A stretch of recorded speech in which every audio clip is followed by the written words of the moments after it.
ang mga nanay din natin ang nagturo sa atin ng maraming mga kahulugan ng buhay. Halimbawa, yung kahulugan ng one for all for one. Kasi kapag nagagalit si nanay kay tatay, kapag nagagalit si nanay, halimbawa sa isang anak, damay lahat. Huwag kang kikibo. Lahat kayo damay. Kapag galit si nanay, yan ang ibig sabihin ng all for one for all.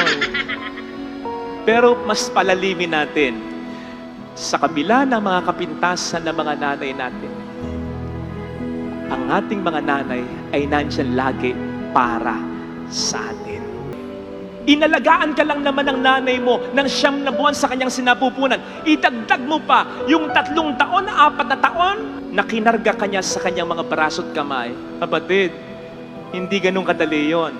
Ang hindi mo nakikita, simula nang bigyan kanya ng buhay, kinarga ka na niya, inalagaan ka na niya sa puso niya.